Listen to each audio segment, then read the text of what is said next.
Hi there, welcome to part one videos of my video series. Today we're going to talk about a mindset for body transformation.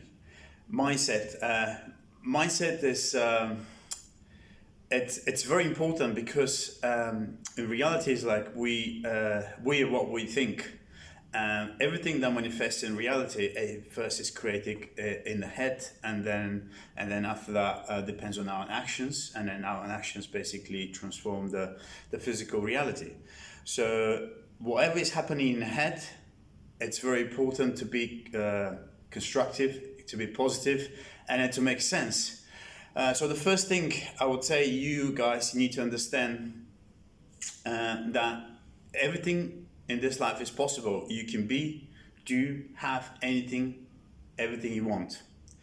The only catch is, are you willing to pay the price? Are you willing to sacrifice? Because anything worthwhile in this life will require hard work and it require discipline. So, and then this is where fat loss comes in as well. It's the same thing, you probably gonna have to do things like differently than anybody else, because let's put it bluntly, like people overweight and they live their life the same way and then try the same things over, but nothing really works. The mainstream traditional way of getting in shape is just not effective enough, eating less calories. So whatever is going to work for you, it's going to be, you're going to have to start basically changing the approach. So if you want the things to change for you, then you're gonna have to change the things around you. That's how it works. So doing the same thing over and over again, it's basically, and expecting different results. That's what Einstein calls insanity. So now you have to understand that you can have anything you want, and including have a great physique, but you're gonna have to make the sacrifice and change a few things around. So the next thing is very important about the mindset, when it comes to body composition and body transformation, understanding physiology of a overweight person and a very lean person. So your lean friend will have slightly different requirements than you. I know the mainstream try and put it down as everything in one place. The traditional pyramid, the food pyramid, where you have basically the protein at the top and then the starch and carbohydrates at the bottom, is pretty much given to everybody. But my experience is that traditional food pyramid needs to be turned around if it comes to dealing with people carrying a bit more body fat, which I think you are. If you're watching this video, you're already interested to losing a few pounds. So you have to understand that the physiology of a overweight person is slightly different than the physiology of a lean person. So this is really well explained in the book of Natasha Campbell. Natasha Campbell. It's called Gut and Psychology Syndrome. She explains really well how everything starts in the gut, and then how our genes are expressed. Our genetic expression depends a lot on the microbiome, the bacterial makeup of our gastrointestinal tract. So this is basically predetermined not by our two parents that we have, but only the mother that carries the child. And then all the bacteria is passed on to the child. So obviously it's down to basically the mother's health. Unfortunately, that's and this is not no one to blame. It's just the facts are the way that I'm presenting the facts the way they are.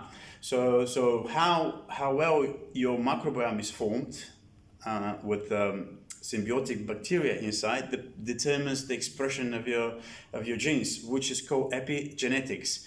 Epi mean basically above in Latin. So in other words, means above genetics, means like how the environment affects our genetics. So the good news is that means that you can improve your gastrointestinal tract, you can improve your microbiome, and therefore affect your genetics. You have to understand that I am talking as a person who is he walk all the talk. I came from a very as a very overweight person. I had troubles losing weight, and I wanted to get in really good shape, but I didn't. I had to go deeper and deeper into physiology and psychology. So she explains the things in detail in that book. Then if you want to know, read it more. But in essence, your physiology is slightly different. So therefore, you're going to have a slightly different life than your lean friend who basically can process foods better. So, and then this is the key. You have to accept this.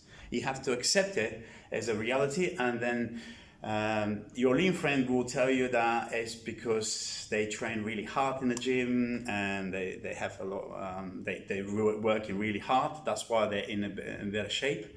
And I try to basically explain to you that it's just they're working a bit harder. But I know that because all my colleagues, most of my colleagues are genetically gifted guys, and I observe them what they do every day. They don't work harder than anybody else. They are lean, and then they will tell you what you're doing is probably wrong because they want to earn the right to eat whatever they want and then live their life and then just put it down to the hard work. But the truth is a lot deeper than that, and it's very important for you. People will tell you that what you're doing is wrong, and they want to push you back to the mainstream where they think, they have a little bit of fun, it's easier, as the only way they can live their life. But you're going to have to accept that you are different. And then if you want to look like your lean friend, you have to do things slightly differently than him or her. So that's very important. Getting acceptance of the differences between your physiology and the physiology of a lean person. So the next thing very important to understand about body composition and then getting the right mindset is you have to understand that you can only be the best version of yourself. You cannot be like anybody else. Maybe you like someone else from Instagram, an influencer, and you have great biceps, great body, get nice physique, very proportionate chest, and separated abs. Unfortunately, this is where the genes comes in place. Your genes are predetermined, so you will never get the wider shoulders than what your clavicle.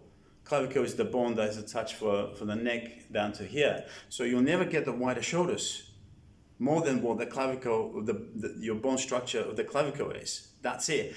Or everybody knows you're not going to get any taller if you're both 25 years old, because this is where we basically stop growing around 22, 25. So you're not going to get taller. So that's it. But the one thing that you can do, or actually two things that you can improve your physique is for sure. Focus on dropping your body fat down and building up muscle. Yeah, normal people say, I don't want to build muscle and but good looking physique comes from building up muscle and then getting leaner. So this is the two things you need to be able to focus. And then this needs to be, basically you need to measure this, it needs to be measurable, specific. And if you focus on that, then most likely you're going to get to your the better version of yourself quicker than actually trying to improve the shape of your biceps. I mean, that's not going to work. It's not going to go. Your shape of biceps is predetermined genetically. Or the shape of your chest will be predetermined genetically. So now what you can do though, you can get leaner and then try to put on, general muscle mass. So focus on that. So, and then Number four is very important to find someone who has done it before. That is the key. Someone who has done it before, not not only that, someone who has got what you want. So you don't want to go to someone who always been lean in their life and then I had to go through the process, but you have to go to someone who is lean enough and have been where you are right now, so they know the process. So you find that person and follow the process, copy what their strategy is, and then first do and then ask why, because if you try to find explanation for everything they do, and then it's going to take your time. But then if you copy and then listen and trust that person, then you might find strange things. You'll find that these people that have done things differently have slightly alternative approach. So therefore, you have a lot of questions along the way, and a battle your philosophy, your belief systems. So best thing is just to empty your cup, follow the process, and then ask why. Do, and then ask why, and then you'll find that you'll get where you want to be a lot quicker than you can think. Because they have the shortcuts, they have the things. The secrets, the secrets, and normally these things are different from what the mainstream is preaching. So with that, I finished this series, part 1. Stay tuned for my second video, where I'll be discussing nutrition. Interesting topic. I'm always excited about nutrition, and also excited about to challenge people's mindsets and belief system. So stay tuned. That's going to come in the next couple of days, probably. Thank you very much for your time. I'll see you soon. Bye.